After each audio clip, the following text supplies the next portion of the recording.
आगे बढ़ेंगे और बात करेंगे कोरोना के बढ़ते मामलों की। तो चाहे बिहार की बात हो या झारखंड की बात हो, कोरोना के मामले लगातार बढ़ रहे हैं। पटना में भी, रांची में भी रिकॉर्ड मामले सामने आए हैं। आपको बता दें कि बिहार में पिछले 24 घंटे में 2174 नए मरीज सामने आए, तो झारखंड में पिछले 24 घंटे में 1925 नए मामले सामने आए हैं। बिहार में सबसे ज़्यादा मामले पटना से सामने आए। राजधानी पटना में एक दिन में 661 कोरोना पॉजिटिव मरीज हुए हैं, तो रांची में 754 मरीज मिले। बिहार में कोरोना की रिकवरी रेट 96.03% है। उधर झारखंड सचिवालय के प्रोजेक्ट भवन और नेपाल हाउस में तकरीबन 90 से ज़्यादा पदाधिकारी और कर्मचारी संक्रमित हो चुके हैं। राज्य में शुक्रवार को 17 लोगों की मौत कोरोना से हो गई। एक दिन में सबसे ज़्यादा मौत राजधानी रांची में हुई है। रांची में 8 लोगों ने दम तोड़ दिया। हालांकि बिहार और झारखंड में कोरोना से निपटने के लिए सरकारें भी मुस्तैद है। दोनों राज्यों में गाइडलाइन जारी कर दी गई है।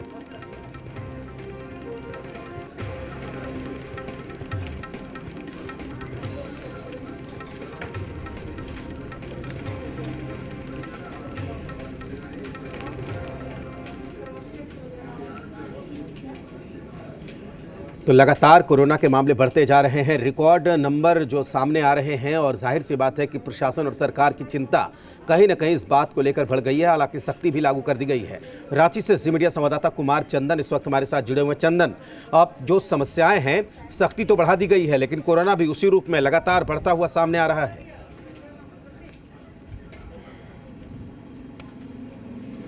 बिल्कुल, राजधानी रांची की बात करें या झारखंड की बात करें, तो जिस तरह से कोरोना के दूसरे लहर का प्रकोप है, या फिर कहें दूसरी लहर जिस तरह से झारखंड में भी फैल रही है, राजधानी रांची में जिस तरह से कल संक्रमितों की संख्या ना सामने आई, पूरे राज्य में संक्रमितों की संख्या सामने आई, इससे पहले राज्य सरकार भी कहीं ना कहीं इस पूरे मामले को गंभीरता से देख रही है, और इसीलिए सभी जिलों के लिए राज्य सरकार की तरफ से नोडल पदाधिकारी नियुक्त किए गए हैं। नोडल पदाधिकारी की जिम्मेदारी होगी कि हर दिन जिले की मॉनिटरिंग करेंगे और जिले में किस तरह के संसाधन की जरूरत है, कैसे बेहतर उपाय किए जाए, इन सभी पे उनकी मॉनिटरिंग होगी और वो सरकार को रिपोर्ट देंगे। यानी जिले और सरकार के बीच नोडल अधिकारी एक कड़ी के रूप में काम करेंगे। और इसी तरह अगर हम बात करें तो सरकार ने जो गाइडलाइन जारी किया है, उस गाइडलाइन का कड़ाई से पालन कराने के लिए सभी जिला प्रशासन को निर्देश दिया गया है। दुकानें रात 8 बजे से बंद करने के जो निर्देश दिए गए, उसका असर दिख रहा है। लेकिन हालांकि अभी भी कुछ ऐसी जगहें हैं जहां पे और एहतियात बरतने की जरूरत है, जैसे वो बस हो, ऑटो हो, इन जगहों पे लोगों को सतर्क रहने की जरूरत होगी। हालांकि सड़कों पे अब लोग मास्क, सैनिटाइजर आदि चीजों का इस्तेमाल करते दिख रहे हैं, क्योंकि प्रशासन की तरफ से भी सख्ती दिखी है। पुलिस जिस तरह से लगातार मास्क नहीं पहनने वालों के खिलाफ सख्ती से चेकिंग अभियान चलाती रही, उसका असर भी देखने को मिला है। तो कहा जा सकता है कि सरकार की सख्ती और आम लोगों के सहयोग से ही इस पे काबू पाया जा सकेगा। हालांकि कहीं कहीं बने रहिए हमारे साथ, हम आगे भी आपसे सवाल करेंगे। जाहिर सी बात है, रितेश इस वक्त पटना से हमारे साथ जुड़ गए हैं। रितेश से भी सवाल ले लेते हैं। और बिना सख्ती और लोग जब तक नहीं जागरूक होंगे, लोग जब तक सहयोग नहीं करेंगे, हम कोरोना को नहीं हरा पाएंगे। ये बात लोगों को समझना पड़ेगा। रितेश, बिहार में 2100 से ज्यादा मामले 24 घंटे के अंदर आते हैं, ये कितनी चिंता की बात है और सरकारें कितनी तैयार हैं इसके लिए? सरकार जी बिल्कुल राजेश, क्योंकि बहुत चिंता की बात इसलिए कही जा सकती है क्योंकि टेस्टिंग बढ़ा दी गई है, वैक्सीनेशन की संख्या बढ़ा दी गई है। उसके बावजूद भी आप सोचिए कि एक दिन में 2100 मामले पूरे बिहार में सामने आते हैं। खास तौर पर पटना की बात करें तो 661 मामले आते हैं। इसके अलावा हमारे पास जो सबसे मजबूत कोरोना से लड़ने के लिए जो सबसे मजबूत यूएसपी माना जाता था, वो था हमारा रिकवरी रेट। लेकिन रिकवरी रेट जो है उसमें भी लगातार गिरावट दर्ज की जा रही है। यही बात जो है ये चिंता बढ़ाने वाली है। उधर अगर सरकार की बात करें तो सरकार हाई अलर्ट पर है। खुद नीतीश कुमार जी सीएम जो है हमारे, वो लगातार हर एक चीज़ पर मॉनिटरिंग कर रहे हैं, लगातार हाई लेवल मीटिंग भी कर रहे हैं, और स्वास्थ्य महकमा भी पूरी तरीके से हाई अलर्ट पर है। मास्क चेकिंग अभियान चलाया जा रहा है, बार बार लोगों से अपील की जा रही है। इसके अलावा सबसे बड़ी बात है कि लूपहोल अगर देखा जाए तो जो भीड़ भाड़ वाले इलाके हैं, जैसे बस स्टैंड हो गया, ऑटो स्टैंड हो गया, वहाँ पर और सख्ती की ज़रूरत है।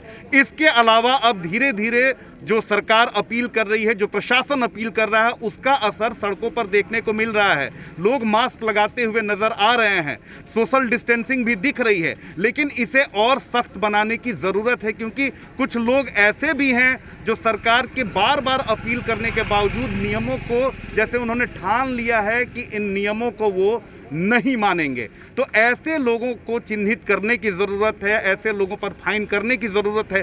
इसके अलावा अगर बात करें नगर निगम की, तो नगर निगम को और चौकस होने की ज़रूरत है, क्योंकि फॉगिंग कई इलाकों में होना बेहद ज़रूरी है। इसके अलावा पिछले साल देखा जाए जब लॉकडाउन हुआ था तो कई जगह सैनिटाइजर का प्रयोग किया गया था, सैनिटाइजेशन हुआ था, तो उसी व्यापक स्तर पर सभी डिपार्टमेंट्स को आपस में कोऑर्डिनेट करना पड़ेगा, ताकि जल्द से जल्द जो ये बीमारी फिर से दोबारा हमारे समाज में आ रही है और एक तरह से डर का माहौल इसने खड़ा कर दिया है, अगर इसका रोकथाम करना है और जल्द से जल्द इस पर काबू पाना है तो इसमें सभी डिपार्टमेंट्स का कोऑर्डिनेशन चाहिए।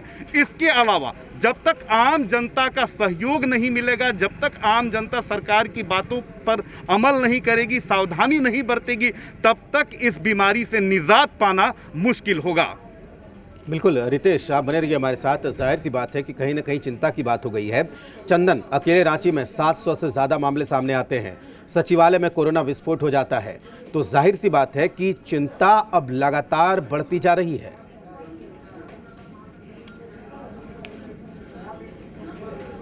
देखिए, बिल्कुल चिंता बढ़ी है। उसी का नतीजा है कि स्वास्थ्य विभाग के महकमे की बात करें तो स्वास्थ्य विभाग ने सभी अस्पताल में 50% बेड जो है कोविड पेशेंट के लिए रिजर्व रखने का निर्देश दिया है। जो निजी अस्पताल है जहां कोरोना संक्रमितों का इलाज होता है, उनके लिए जो क्लिनिकल इस्टेब्लिशमेंट एक्ट है उसके तहत जो रेट फिक्स किया गया है उसका उसी रेट के हिसाब से चार्ज लेने की बात की गई है।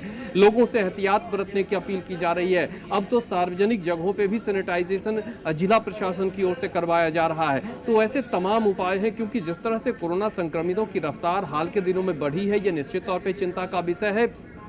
सरकार के स्तर पे जो नीतियां बन रही है, धरातल पे उन नीतियों का कितना अमल हो रहा है, ये तालमेल तभी दिखेगा जब इस दिशा में ब्रेक लगना शुरू होगा, या जो संक्रमित हो रहे हैं उन्हें संसाधन मिल रहे हैं या नहीं मिल रहे हैं। तो सरकार इसीलिए निजी अस्पतालों को भी सीधे सीधे निर्देश दिया गया और कहा गया कि अगर जो अस्पताल में कुल बेड की क्षमता है उसका 25% हर हाल में संक्रमितों के लिए रखना होगा। तो ये तमाम चीजें हैं, लेकिन फिर बात वहीं घूम फिर कर आती है कि जो संक्रमित हो रहे हैं और जो संक्रमित न हो, इसके लिए सरकार के गाइडलाइन का पालन हर हाल में करना होगा। और इसीलिए सरकार के स्तर पे अपील की जाती है। मुख्यमंत्री खुद लोगों से अपील करते हैं कि आप सरकार का साथ दें। पिछले साल जो रफ्तार थी उस रफ्तार पे ब्रेक अगर लग पाया था तो उसकी वजह थी कि सरकार का बेहतर प्रबंधन, और उस बेहतर प्रबंधन में आम लोगों की भागीदारी ही सबसे ज्यादा थी। आम लोग अगर सरकार के गाइडलाइन का पालन करेंगे, सरकार के साथ कदम से कदम मिलाकर चलेंगे, तब इस पे बेहतर तरीके से ब्रेक लगाया जा सकता है। और इसमें आम लोगों को अपनी भूमिका समझनी होगी। सरकार ने अगर 8 बजे से दुकानें बंद करने के निर्देश दिए हैं तो दुकानें बंद रखना होगा।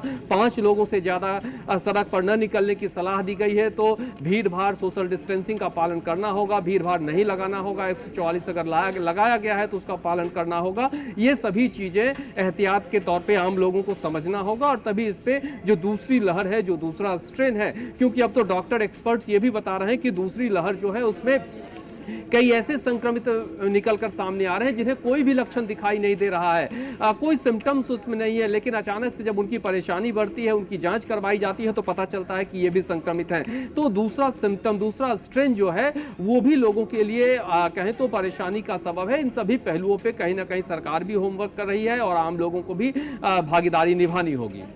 बिल्कुल चंदन, रितेश हमारे साथ जुड़े हुए हैं। रितेश, जब से ये सख्ती जारी हुई है, जब से नई गाइडलाइन दी गई है, हालांकि सरकार ने साफ कहा है कि अभी नाइट कर्फ्यू की ज़रूरत नहीं है, लेकिन इसके बावजूद क्या लोगों को कोई फ़र्क पड़ा है? आप जब जाते हैं तो क्या देखते हैं लोग सावधानी बरत रहे हैं?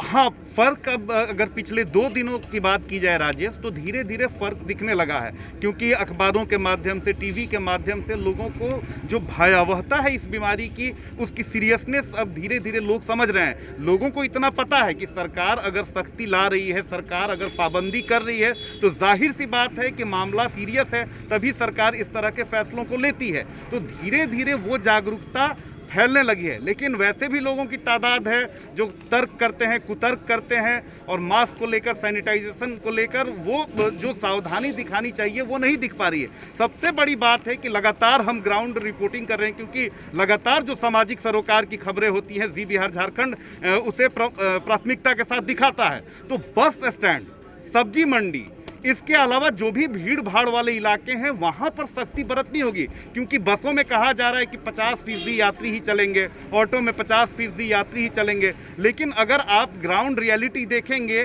तो यहाँ पर वो सख्ती नहीं दिख पा रही है, क्योंकि यात्री भी नहीं मान रहे हैं, बस संचालक भी नहीं मान रहे हैं। उसी तादाद में, उससे कहीं ज़्यादा तादाद में यात्रियों को बैठाया जा रहा है। जाहिर सी बात है कि ये जो लापरवाही है वो भारी पड़ेगी।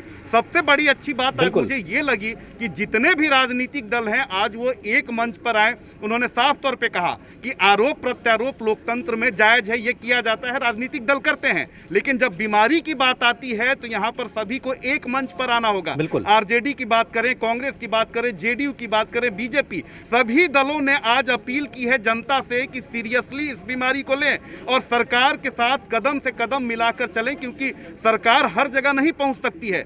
सरकार हर संसाधन आपको उपलब्ध करा रही है, लेकिन जान है तो जहान है। इसलिए सरकार जो भी अपील आपसे करती है, जो भी सावधानी बरतने की बात कहती है, उसे आप मानिए, ताकि जल्द से जल्द इस बीमारी को भगाया जा सके, शिकस्त दिया जा सके। बिल्कुल, बहुत शुक्रिया रितेश पूरी जानकारी के लिए। जाहिर सी बात है कि अब लोगों को भी सोचना होगा, आगे आना होगा। चंदन, आपका भी बहुत शुक्रिया, क्योंकि झारखंड में भी हालात लगातार बिगड़ रहे हैं। अब लोग अगर आगे आए, जागरूक हो, तभी इस बीमारी पर काबू